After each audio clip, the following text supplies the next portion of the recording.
A young family decided to have a weekend without children, leaving them in the care of their grandmother. The parents thoughtfully transferred a decent amount of money for the kids' food, not doubting that their children would be properly fed. Imagine their surprise when their daughter sent them a message with a photo of a meager dinner. Sandwiches with margarine instead of a full meal forced the mother to urgently interrupt her vacation. Good day, dear listeners. I am glad to welcome you to my channel. I present to you a new interesting story. Enjoy listening. Irina Komarova slowly stirred sugar in her coffee, looking out the window at the gray twilight courtyard. Over 5 years, she learned a lot for her courage, patience, diplomacy and the art of keeping silent at the right moment, especially when it came to her mother-in-law. Zinaida Olegovna Komarova was a special woman. At 63, she had an amazing ability to turn any little thing into a tragedy of universal proportions. Her signature phrase, "Oh, there's no money at all," was heard so often that her children had already learned to imitate it. At the same time, she had a pretty decent pension, $28,000. Plus, a 2-room apartment in the center had long been paid off, plus she had inherited a summer cottage. But the most amazing thing about her mother-in-law was her attitude to saving. Zinaida Olegovna washed disposable plastic cups and used them a second, third, and even fourth time. In her kitchen cabinets, neat stacks of ironed milk cartons lay, which she had adapted for garbage. She collected plastic bags from stores with maniacal persistence. She had a whole drawer filled with them to the brim. "Mom, why do you need so many bags?" her son Oleg once asked. "What if they come in handy? Do you know their price in the store? 3 rubles, or even 5, Zinaida Olegovna answered indignantly, continuing to carefully smooth out another bag from Pietrachka. At first, Irina tried to argue, to explain that such savings come back to haunt her. Time spent washing disposable dishes costs more than new ones, but she quickly realized that arguing was useless. Her mother-in-law lived by her own laws, and it was impossible to convince her. The worst thing was to listen to endless lamentations about money. Zinaida Olegovna could spend half an hour telling how food prices had risen, how her pension was not enough, how hard it was to live alone. At the same time, she regularly bought herself expensive creams at the pharmacy, regularly got her manicure done at the salon, and every month she replenished her collection of indoor plants with rare specimens. "Oleg, your mother is complaining about the lack of money again," once Irina complained to her husband. "And yesterday I saw how she filled the cart with expensive products in the ABC of taste." "Oh, come on," Oleg waved it off. She had been saving all her life. Habit. Don't pay attention. That's how Irina lived. She didn't pay attention. When her mother-in-law began another lecture about how young people don't know how to handle money, Irina nodded and kept quiet. When Zinaida Olegovna criticized her cooking, claiming that the borscht was somehow not right, Irina swallowed her resentment. When her mother-in-law began to teach her how to raise her own children, Irina only took a deep breath and counted to 10. 7-year-old Dasha and 5-year-old Maxim adored their grandmother, and this was perhaps the only thing that kept Irina from an open conflict. The children saw nothing bad in their grandmother's oddities. On the contrary, they liked to smooth out bags, help sort old cans and listen to stories about how everything used to be better. Quote, "Mom, why does Grandma wash the cups?" Maxim asked once. "It's her habit, baby. Grandma is thrifty." "What does that mean?" "It means she doesn't throw anything away." "Is that good?" Irina thought about how to explain to a 5-year-old that frugality is good, but manic saving for no reason is not. "In moderation is good," she answered cautiously. The last 2 weeks were especially difficult. Irina worked as an accountant in a construction company, and now was the hot period, the submission of quarterly reports.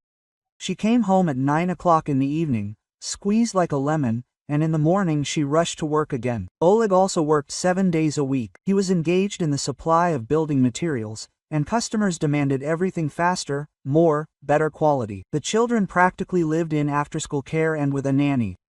Irina understood that they missed their parents' attention, but she did not have enough strength even to talk to them normally before bed. "Listen, maybe we can go somewhere on the weekend?" Quote, Oleg suggested on Thursday evening, plopping down on the sofa. "Otherwise, I already forgot what you look like in the daylight." Very funny, Irina snorted, but she liked the idea. "Where are we going? And what should we do with the kids? Maybe to Seryoga's dacha? He's been inviting us for a month now, promising barbecue. And the kids? I don't know, maybe with us." Irina imagined how she and Oleg were trying to relax, and the kids were demanding attention, climbing into the fire, being capricious from fatigue. No, this would not be a vacation, but an even greater burden. As if hearing her thoughts, the phone rang. It was Zinaida Olegovna. Quote, "Irachka, darling," the mother-in-law brewed into the receiver. "How are you? How are the kids? I've been thinking about it." Irina braced herself for another complaint or request. "Maybe you'll bring my grandchildren to visit me on the weekend, because I miss them terribly. Maybe for 2 nights, from Friday to Sunday. I'll cook them something tasty, we'll watch cartoons." Irina exchanged glances with Oleg. He raised his eyebrows, as if to say, "It's your decision." "And you don't against?" Zinaida Olegovna continued. "I understand that you are tired, you work a lot. Let me spend time with my grandchildren. I love them madly." "Zinaida Olegovna, that would be wonderful," Irina said cautiously. "But are you sure that children can be quite active?" "Oh, what are you saying? I raised them when you went to work. I can definitely manage." Only the mother-in-law's voice became pleading. "Only could you give me some money for food, because I recently spent my pension on medicine. The refrigerator is completely empty." Irina rolled her eyes. "Of course, where would we be without it? How much do you need?" she asked. "Yes, about 10,000 will be enough for milk, meat, fruit. Do you know how children eat? For 3.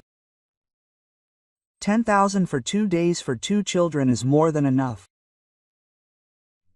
Irina mentally calculated. Even if you buy the most expensive things, you won't spend this money. "Okay," she agreed. "Tomorrow after work we'll bring the kids." Quote, "Oh, how nice," Zinaida Olegovna rejoiced. "I'll make them a menu like this: cutlets, soup, and pancakes." After her mother-in-law hung up, Irina felt like a weight had been lifted from her shoulders. Well, Oleg was surprised. Mom suggested it herself. Usually we persuade her. But we'll be able to have a good rest. We haven't been alone for a long time. Then I'll call Seryoga. Oleg perked up. "I'll tell him we're going." The kids were delighted with the news about a weekend at their grandma's. Quote, "Hooray!" Maxim yelled. "Granny promised to show me how to make airplanes out of newspapers." Quote, "And I'll braid my hair," Dasha added. "And read fairy tales before bed." Quote, "Just behave well," Irina instructed them. "Grandma's not young anymore, we can't tire her out." "We'll be good," the children promised in unison. On Friday evening, Irina packed the children's things, took 10,000 rubles from her stash and went to her mother-in-law. Zinaida Olegovna met them at the door, beaming with joy. Quote, "My gold coins have arrived," she chirped, hugging her grandchildren. Go, I've prepared a place for you to sleep, and tomorrow we'll bake pancakes." Irina handed over the money. "Zinaida Olegovna, here are 10,000, as you asked for. I think that's more than enough." "Oh, thank you, dear." The mother-in-law quickly hid the bills in her robe pocket. "I'll go to the store tomorrow morning and buy everything. If anything happens, call me right away." "Do you have Oleg's number?" "Mine too. What could happen?" Zinaida Olegovna waved her hand. "We're going to have a great time here, aren't we, kids?" "Yes," Dasha and Maxim shouted happily. Irina kissed the children once more and went home. Oleg was already packing his things. Quote, "That's it, we're leaving tomorrow morning," he said. Seryoga said, The weather will be great. Barbecue, sauna, real relaxation. I don't remember the last time we were together for a whole weekend, Irina admitted. A long time ago, too long ago. They went to bed early, for the first time in several weeks. Tomorrow would be a new day, and they would spend it the way they wanted. No children's whims, no household chores, no work calls. Just the two of them and a long-awaited rest. Irina fell asleep with a smile on her face, not even suspecting that in a day this smile would be replaced by such rage as she had never experienced in her life.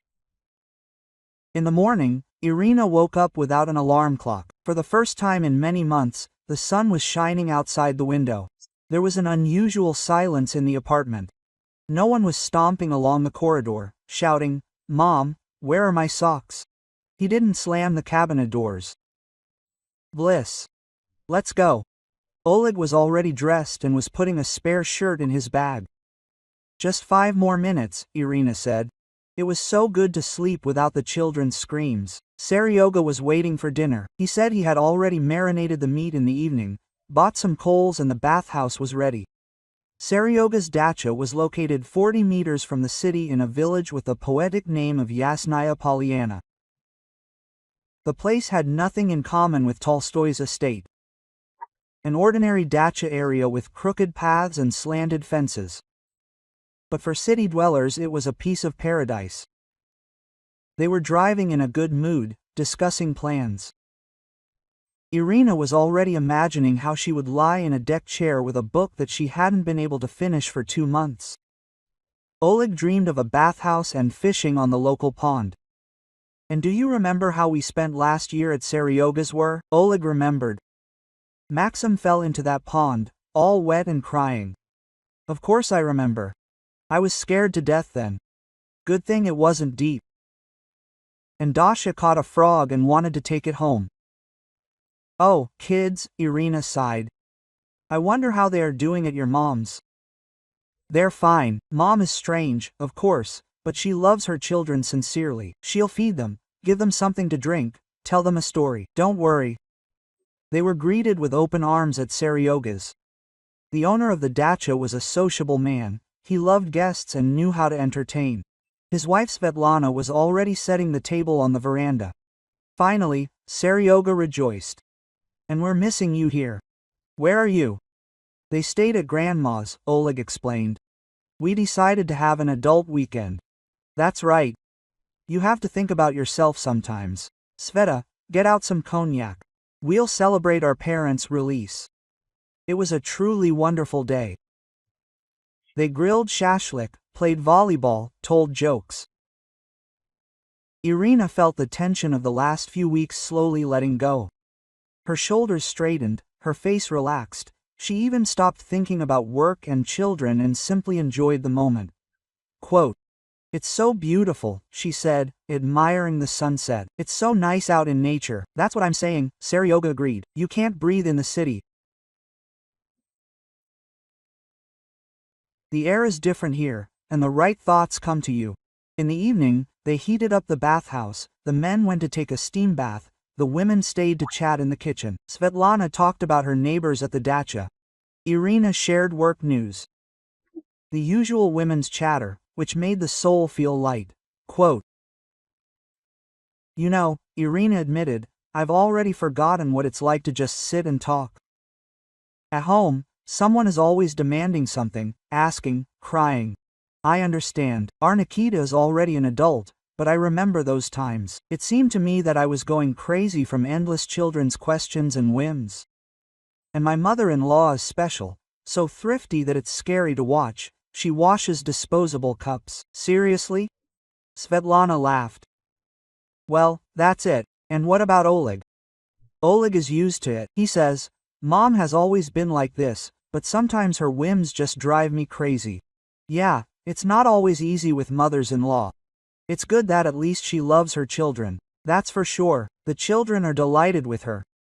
Around 10 p.m., Irina took out her phone to check if there were any messages from the children. Usually, before going to bed, they would definitely call or write, but the phone was silent.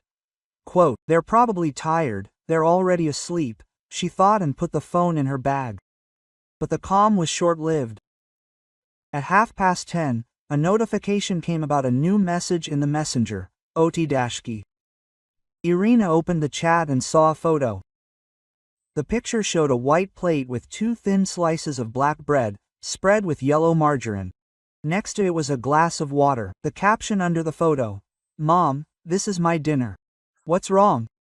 Irina frowned, peering at the screen. Quote, "What happened?" Svetlana raised her head. "My daughter sent me a photo. Bread with margarine. She wrote that this was her dinner. Maybe some kind of snack? Or did she eat something else?"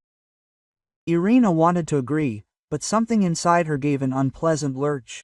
Dasha is a serious girl. She doesn't like to joke about trifles. And why did she write specifically my dinner, and not my snack? Or did she just send a photo without any comments? She dialed her mother-in-law's number. Long beeps, then a sleepy voice. "Hello, Zinaida Olegovna, this is Irina. How are you? How are the kids?" "Oh, Irachka."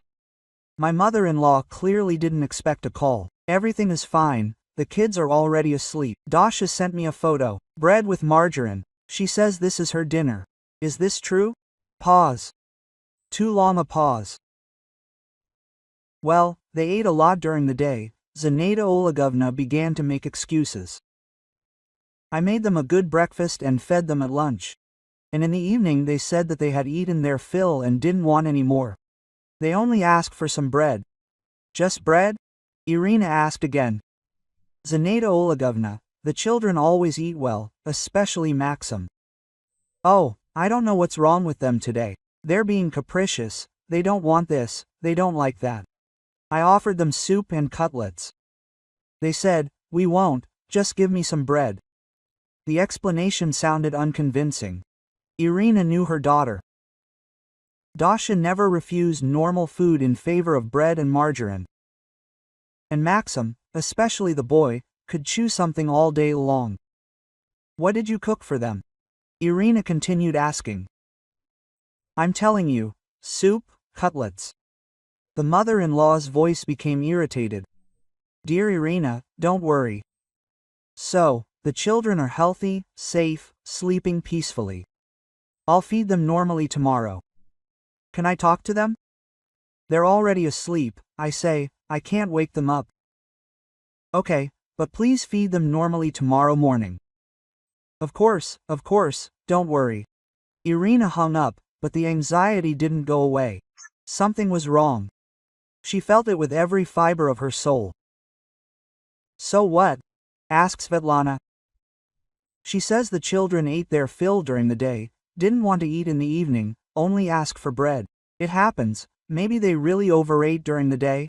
I don't know." Irina shook her head. "I don't like it. Dasha wouldn't send me a photo like that just like that." She tried to call Dasha, but her phone was turned off or dead. Maxim didn't carry a phone, it was too small. The men also returned from the bathhouse, happy and steamed. "Beautiful," Oleg announced. "Seryoga, thank you, my soul is resting." "Oleg," Irina called him over. Dasha sent a strange photo. "Bread and margarine," she writes, "that this is her dinner." "So what?" Oleg didn't understand. "How is that, so what?" "I called my mother. She says that the children ate their fill during the day and didn't want to eat anymore. Well, that means that's how it is. Mom won't starve them, will she?" "Oleg, are you serious? When did our children refuse normal food?" "Irina, you're paranoid," Oleg said tiredly. "Mom loves them, takes care of them. Maybe they really did overeat or were capricious. Children are unpredictable. But what kind of photo is this? Show me." Irina showed it. Oleg looked and shrugged. "Regular bread, maybe a snack before bed?" Or Dasha decided to joke. Dasha doesn't joke about such things. "Irina, calm down, everything is fine. We came here to relax and not think about problems." But Irina could no longer think about anything else. The photo stood before her eyes. 2 miserable pieces of bread on a large white plate and her daughter's signature, "Mom, this is my dinner. The rest of the evening passed in a fog. Seryoga and his wife tried to entertain the guests, but Irina answered in monosyllables, glancing at her phone every now and then. Oleg was angry, apparently considering her behavior inappropriate. Maybe we should go home? He suggested when they were alone in the guest room. No, Irina shook her head. I'm just worried. Worried about what? Mom is strange, I agree. But she's not a monster. She'll feed the kids, give them something to drink, put them to bed, everything as it should be. And if she doesn't feed them? Irina, you know Mom. She's greedy, thrifty, but not cruel. She wouldn't starve her own grandchildren. I don't know, Irina whispered. I don't know anything anymore. The night passed restlessly. Irina tossed and turned, listened to every sound, checked her phone several times. There were no new messages. In the morning she woke up with a firm decision. Oleg, let's go home. Where home? Quote. Her husband didn't understand. We were planning to stay until the evening. I want to check on the kids. I don't like this whole situation. Irina, you can't be so suspicious. Mom will be offended if we come to pick up the kids early. Let him be offended, Irina said harshly. We are talking about my children, about our children and about my mother. Then let's go and make sure that everything is fine. If I am wrong, I will apologize. Oleg realized that arguing was useless. Irina was determined. They said goodbye to the hosts, thanked them for their hospitality and went to the city. On the way, Irina tried to call the children, but the phones were silent. Maybe they are walking? Oleg suggested, or watching cartoons. Maybe, Irina agreed, but the anxiety did not go away. She did not know that in half an hour this anxiety would turn into such a rage that Oleg would not recognize his calm, patient wife. At 11:30 in the afternoon, Irina was already standing in front of her mother-in-law's door, ringing the bell. Her heart was pounding so hard that it seemed to be audible throughout the entire landing. Oleg followed her up, grumbling something under his breath about female hysteria. Coming, coming. Zinaida Olegovna's voice came from behind the door. The door opened slightly, and her mother-in-law appeared before them in an old dressing gown with disheveled hair. She looked guilty, like a schoolgirl who had been caught cheating. Oh, why are you so early? She muttered. I thought you were only in the evening, but she didn't have time to finish. Two small hurricanes rushed past her. Mom, Dad. Dasha and Maxim clung to their parents like drowning people on a life preserver. Did you bring anything to eat? Irina frowned. Mommy, we missed you so much, Dasha read, burying her face in her mother's jacket. And I thought you forgot about us, Maxim sobbed. Irina hugged the children and immediately felt something was wrong. They clung to her too tightly, too desperately, as if they were afraid of being abandoned again. My little ones, what happened? She asked, squatting down. Mom, can we go home? Dasha asked in a whisper. I already want to go home. Of course, let's go, but first tell me how you spent your time here. Dasha exchanged glances with her brother. Maxim looked down guiltily, quote. Fine, the girl said uncertainly. We were playing. And what, did you eat? Another pause. Too eloquent a pause. Well, different. Maxim muttered.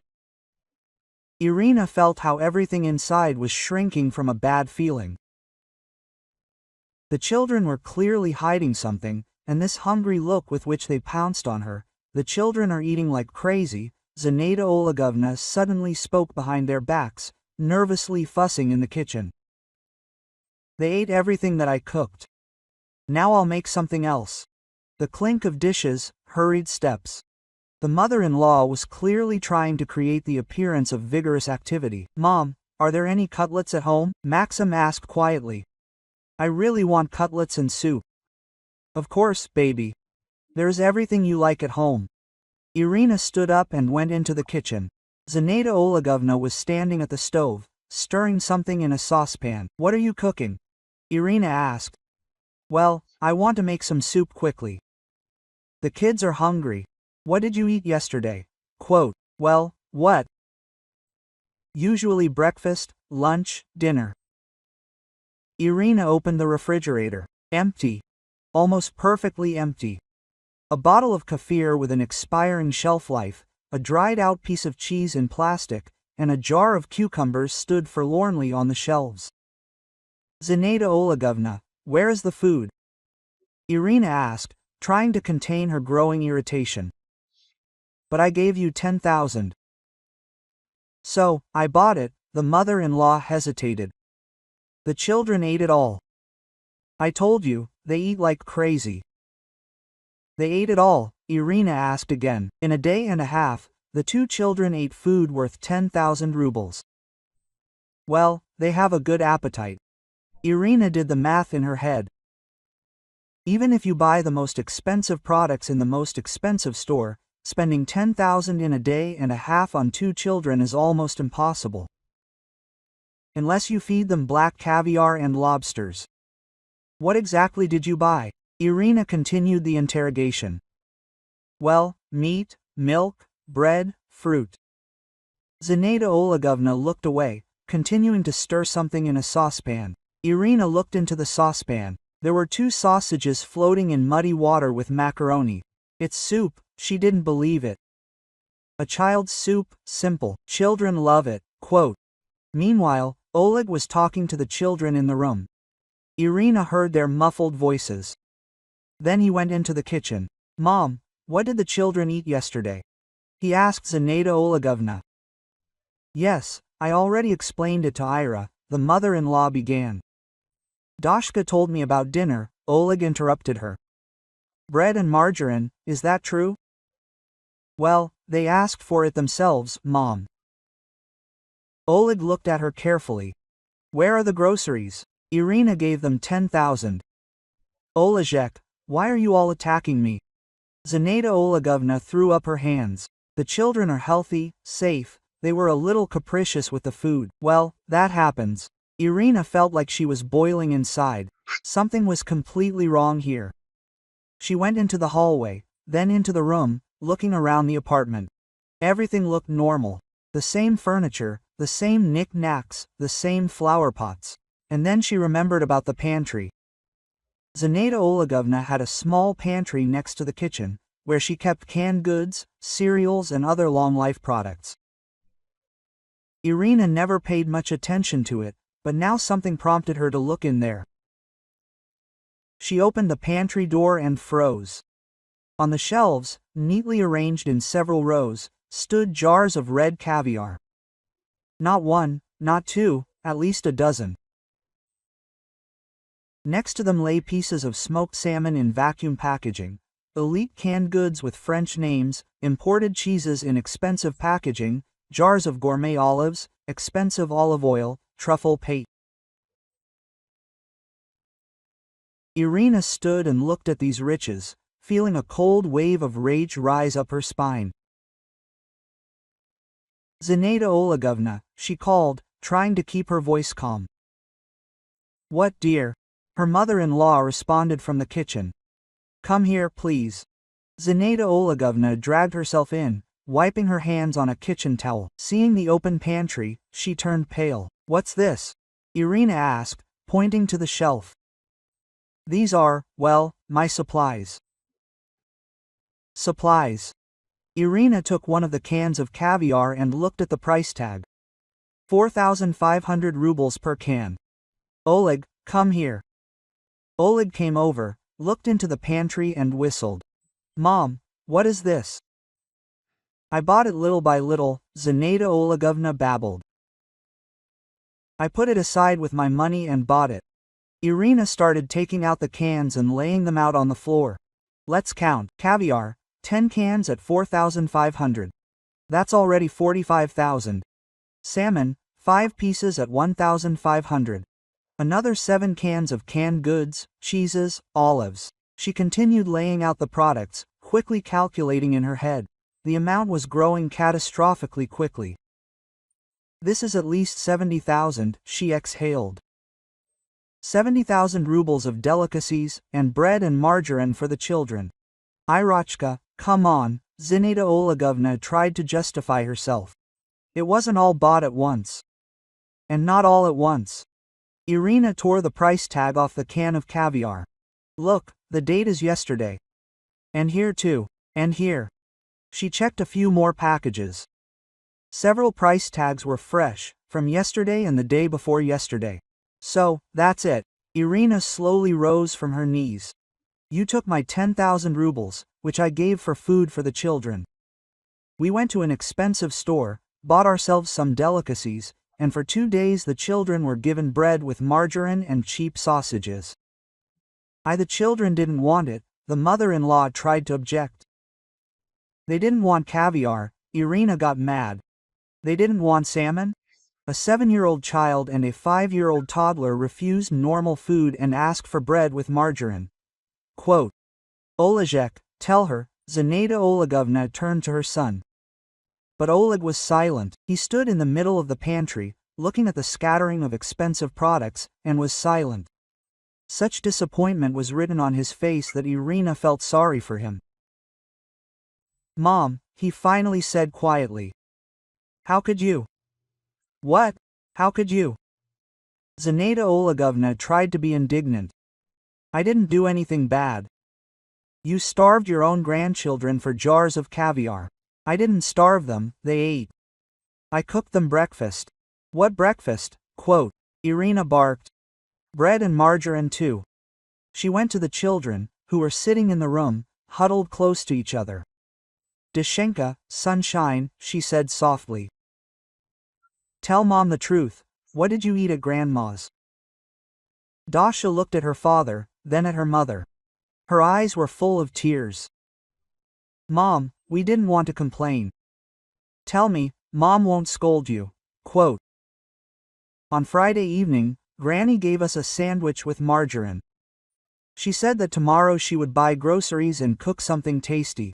And on Saturday? On Saturday morning, sandwiches too.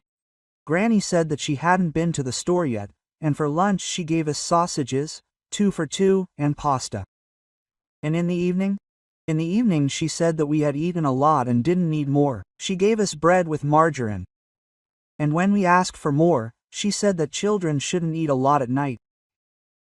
Maxim nodded, confirming his sister's words. And I really wanted to eat. My tummy hurt, but Granny said that it was harmful to eat a lot. Irina felt something bursting inside. All restraint, all diplomacy, all patience, all this instantly evaporated. She returned to the kitchen, where Zinaida Olegovna was trying to explain something to Oleg. Olejek, come on, you know how thrifty I am. I always save, I always think about the future. What future? Irina interrupted her. About my future with caviar and salmon, while the grandchildren are starving. No, they weren't starving, they ate as they should. Bread with margarine. That's as they should. What's wrong with that? As a child, I only ate bread with salt and nothing grew. That's it. Irina couldn't take it anymore. She went up to her mother-in-law and grabbed her by the shoulders. Zinaida Olegovna was a fragile woman, and at that moment Irina felt as strong as a tigress. You're a scumbag, she whispered, shaking her mother-in-law. Greedy, vile scumbag, Irina, Oleg tried to intervene. No, she didn't listen. Let him know the truth about himself. She shook Zinaida Olegovna once more. Her glasses flew off. She swayed and plopped down on the sofa. You took money for food for the children and spent it on yourself, Irina screamed. You starved your own grandchildren for the sake of jars of caviar. Irachka, what's wrong? Zinaida Olegovna sobbed, feeling for her glasses on the floor. Shut up, Irina barked. My children ate bread and margarine for 2 days, and in the meantime you bought yourself delicacies with my money. Oleg went up to his mother, picked up her glasses, but didn't give them to her. He simply stood there, holding them in his hands, and looked at her with an expression Irina had never seen on him. Quote, "Mom," he said very quietly, "how could you do this to my children?" "Oleg, come on, understand what to understand." Oleg raised his voice. "Why are you so greedy that you lose your human appearance?" "I'm thrifty." "You're sick." Irina couldn't stand it. "Normal people don't act like that." Zinaida Olegovna finally took her glasses, put them on and looked at her son and daughter-in-law with eyes full of tears. "I wanted the best," she babbled. "What's best?" Irina flared up. "Better for whom? For yourself. The children would have grown up healthy and without caviar. How did you grow up without a conscience?" Quote, Irina shouted and headed towards the children. "Get ready, we're going home, immediately." Quote, the children didn't need to be persuaded. They quickly gathered their things and 5 minutes later were standing in the hallway, ready to leave. Zinaida Olegovna tried to hug them goodbye, but the children moved away. "Granny, why didn't you feed us?" Maxim asked. "We're not bad." Tears welled up in the mother-in-law's eyes, but she couldn't answer. They drove away in complete silence. Only when the car turned off her street did Irina feel like she could breathe freely. "Dad?" Dasha asked. "Are we still going to visit Granny?" Oleg looked at his daughter in the rearview mirror, then turned his gaze to his wife. "No," he said firmly, "we won't anymore." And Irina realized that for the first time in 5 years of marriage, she and her husband were completely united in their decision. After that memorable Sunday confrontation, the life of the Komarov family changed dramatically. Irina no longer forced herself to smile when her mother-in-law was mentioned, she didn't swallow her resentment, and she didn't pretend that nothing had happened. The children, who used to ask to go to Granny's every weekend, now winced at her very name. "Mom, is Granny really bad?" Maxim asked one day at dinner. "No, but Granny did something bad," Irina answered cautiously. "She lied to us and didn't take care of you when she should have." "And why did she do that?" The boy didn't lag behind. "I don't know, honey. Sometimes adults do the wrong thing." Oleg was sullenly silent. Irina saw how hard this situation was for him. All his life he had been used to defending his mother, justifying her oddities, finding an explanation for her behavior. And now there was nothing to justify. For the first 2 weeks, Zinaida Olegovna called every day. Oleg cried into the phone from morning until night when she couldn't get through to her son, asked for forgiveness, swore that she would never do that again. Quote, "Oleg, please understand me," she read.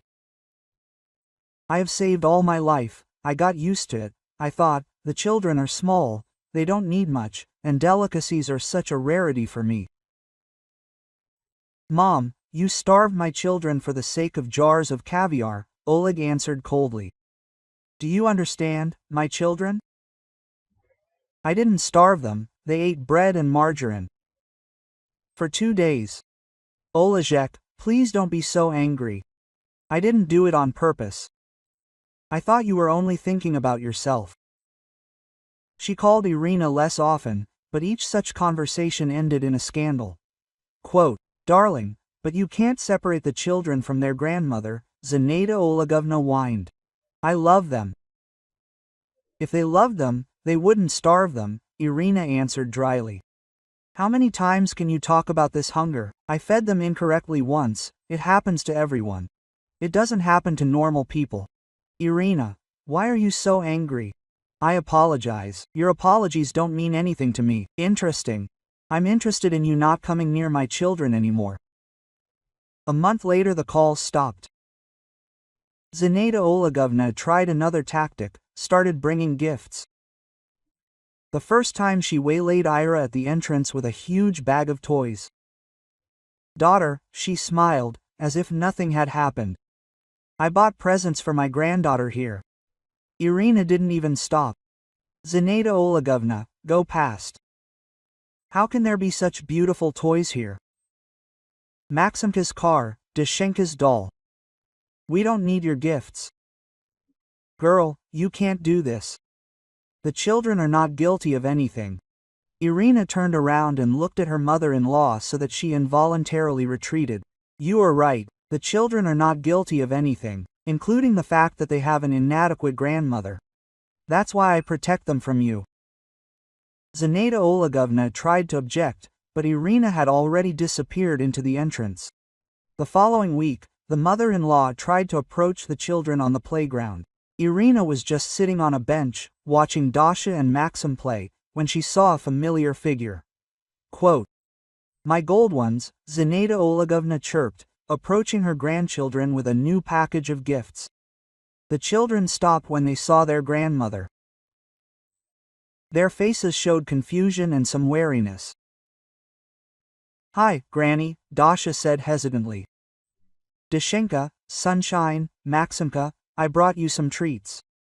"Children, let's go home," Irina said firmly, getting up from the bench. "Ira, what's wrong with you?" The mother-in-law was indignant. "At least let me talk to the grandchildren." "Mom is right," Dasha said unexpectedly. "It's time for us to go home." "Dashenka, well, I'm your grandmother, I love you. Then why didn't you feed us?" asked Maxim. Zinaida Olegovna was confused. The children took their mother by the hands and went to the exit from the playground. Quote, "Grandchildren," the mother-in-law shouted after them. "At least take the presents." But no one turned around. That same evening, she came to their house. Oleg opened the door and saw his mother with tear-stained eyes and the same bag of presents. Quote, "Olejek, how much longer?" She sobbed. "The grandchildren are afraid of me. Urka set them against me." "Mom, no one set them against me. They remember everything themselves." "What do they remember?" "They ate badly once." "Who hasn't?" "Mom, go away." "Olejek, go away, I say, and don't come again." "How do you mean don't come? I'm your mother. The mother who starved my children and choked on delicacies herself." Oleg closed the door. Zinaida Olegovna stood on the landing for another 10 minutes, sobbing and knocking on the door, but no one opened it for her. Autumn turned into winter, winter into spring. Life went on as usual, only without her mother-in-law. Irina was surprised at how much calmer it became in the house. No one called with complaints about life, no one criticized her cooking and raising the children, no one asked for money for urgent needs. At first, the children asked about their grandmother, but gradually got used to her absence. Maxim even once said, "Mom, it's good that we don't go to grandma's anymore, otherwise she'll feed us margarine again." Quote, Oleg occasionally called his mother, but they stopped seeing each other. Irina saw how hard this break was for him, but she didn't try to convince him otherwise. Some things are never forgiven. At the end of spring, something happened that Irina had secretly been waiting for. Zinaida Olegovna was hospitalized with a hypertensive crisis. Oleg's neighbor called. "Oleg Valerievich, this is Maria Ivanovna, your mother's neighbor." Zinaida Olegovna was taken to the hospital. Her blood pressure went through the roof, they barely pumped her out. What happened? Who knows? She's been really bad lately. She kept crying, saying that her son and daughter-in-law abandoned her. Her grandchildren don't like her. The doctors say, it's all from nerves. Oleg went to the hospital, came back gloomy. "How's Mom?" Irina asked. "Bad. The doctors say she is deeply depressed, from loneliness." "And what does she say?" "The same thing, that we abandoned her, that her grandchildren turned away from her. She asks for forgiveness, swears that she will never do it again." "And what did you answer?" "Nothing." "What could I answer?" Irina remained silent. She felt sorry for her mother-in-law as a person, but she could not forgive her as a grandmother of her children. Zinaida Olegovna spent 2 weeks in the hospital. Oleg visited her every other day, but did not take the children. When she was discharged, she immediately called her son. "Olejek, the doctor prescribed me expensive medications. Very expensive. I can't afford such expenses." "What medications?" For blood pressure, for the heart. About 15,000 a month. Mom, your pension is decent. What decent? Utility bills alone eat up half of it. And what do you buy delicacies with? Pause. Olejek, what are you talking about? What delicacies? I eat bread with water. Mom, don't lie. Last week Irina saw you in Azbuka Vikusa with a full cart. I was buying it for my neighbor. Enough, there won't be money for medicine. How can it not be? Olejek, I'm your mother, I'm sick. Mom, you have an apartment in the center, you have a dacha, you have gold jewelry, you have a pantry full of delicacies, and you'll find money for medicine. Olejek, and you also have some advice from me. Eat your caviar, your salmon, and you'll get better. Oleg hung up. Irina looked at him in surprise. She had never heard him speak so harshly to his mother. Quote, "Aren't you overdoing it?" she asked. I don't know, Oleg sighed. She is a mother after all, and a grandmother, ready to snatch the last piece of bread from her grandchildren's mouths for the sake of another jar of caviar. I know, it's just hard. Quote, it was hard for Ira too. Not out of pity for her mother-in-law, but out of pity for her husband. He was torn between a sense of filial duty and the understanding that his mother had acted unforgivably. A week later, the same neighbor called. Oleg Valerievich, your mother sells some products, walks around the entrance, offers caviar, salmon, cheeses, and expensive ones.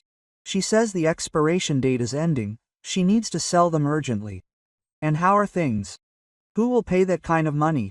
She asks 4,000 for a can of caviar, and people give 1,000 at most, and that's not all. Who needs such luxury? I see. Thank you for telling me. Irina smiled. Justice had triumphed in the most natural way. Zinaida Olegovna, who had been saving up delicacies instead of feeding her grandchildren, was now forced to sell them for next to nothing. She punished herself, she told Oleg. She wanted to save on the children, but ended up losing money herself. Fair enough, her husband agreed. The summer passed quietly. Oleg occasionally dropped in on his mother to check on her. But the relationship between them remained cold and formal. There was no talk of bringing the children to her. Dad, how is Granny doing? Dasha asked one day. She is living well and is more or less in health. Should we go to her? I don't know, daughter. Do you want to? Dasha thought about it. Not really. I'm afraid she will leave us hungry again. And I don't want to at all, Maxim said. Let her eat her caviar. Oleg told his wife about this conversation. You see, Irina said, the children themselves don't want to, so we are doing everything right. But she is their grandmother. The grandmother who betrayed them. Children do not forgive some things and they are right to do so. By the fall, it became clear that the break was final. Zinaida Olegovna no longer called, did not come, did not lie in wait at the playground.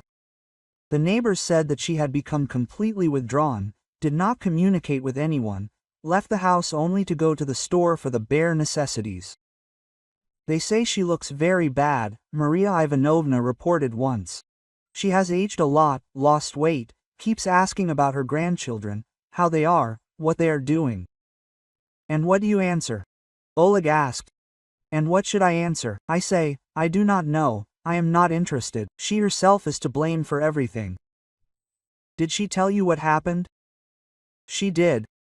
Only according to her version, she is a holy martyr, and you are ungrateful.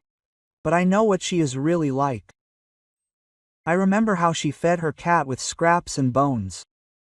It was a pity to watch. Oleg sighed. He remembered the cat. Red Murzik, who lived with his mother for about 15 years and died of old age.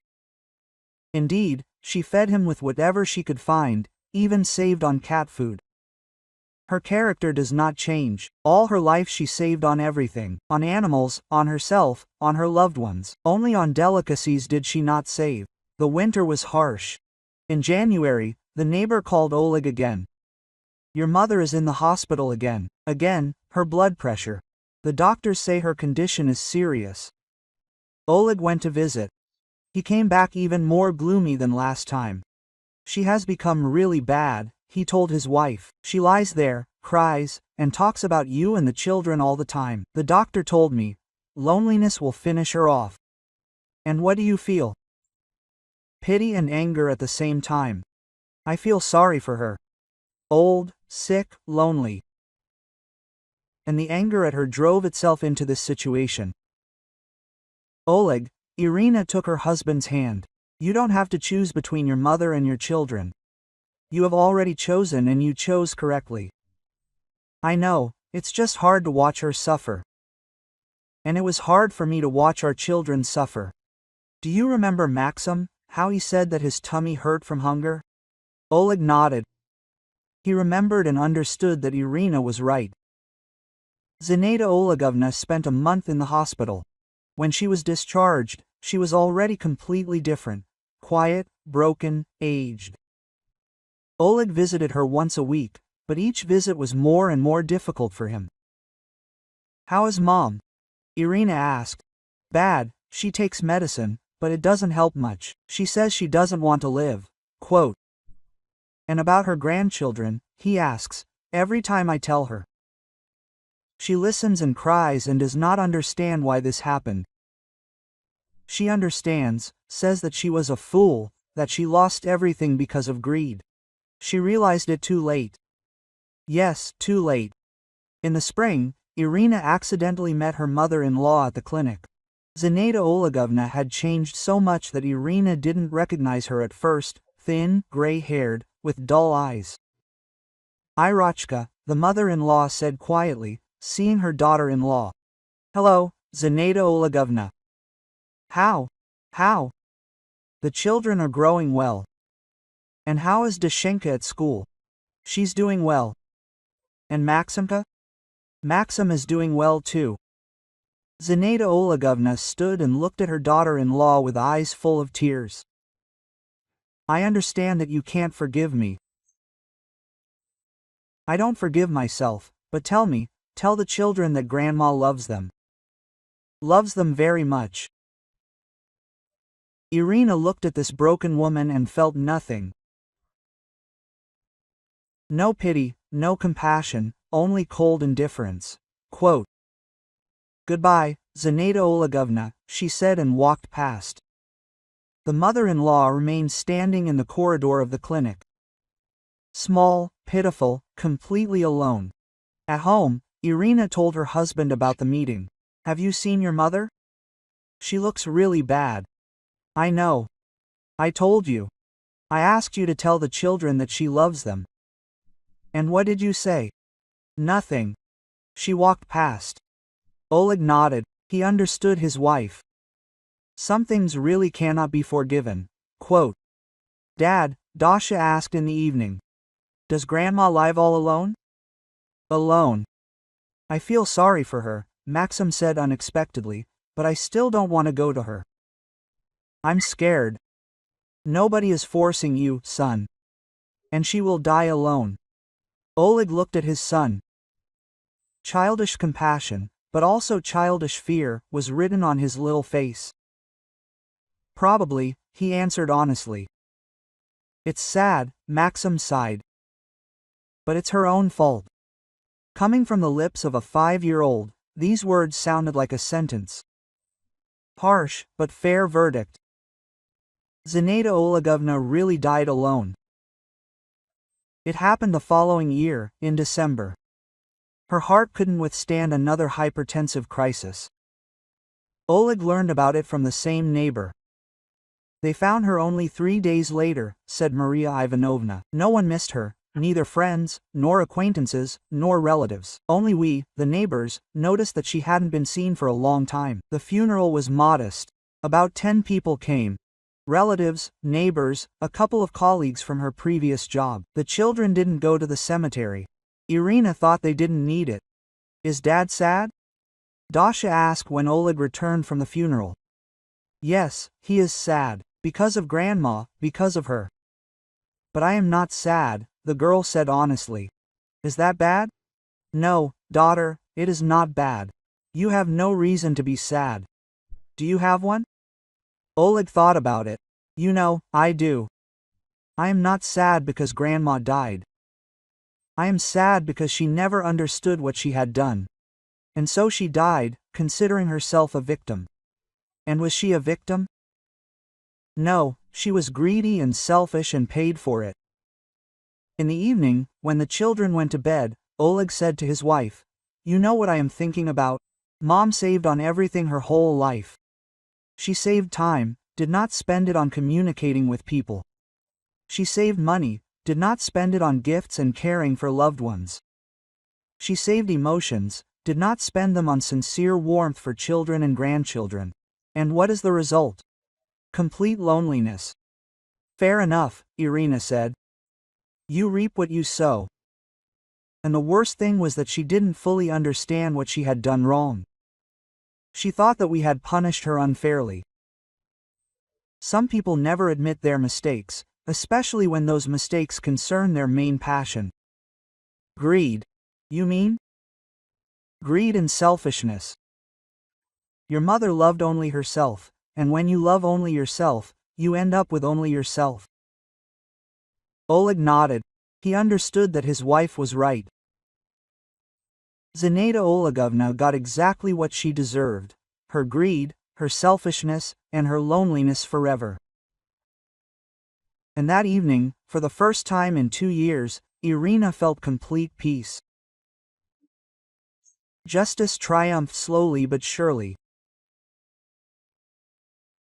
The woman who preferred cans of caviar to hungry grandchildren died completely alone, surrounded by the remains of her useless delicacies. And it was fair.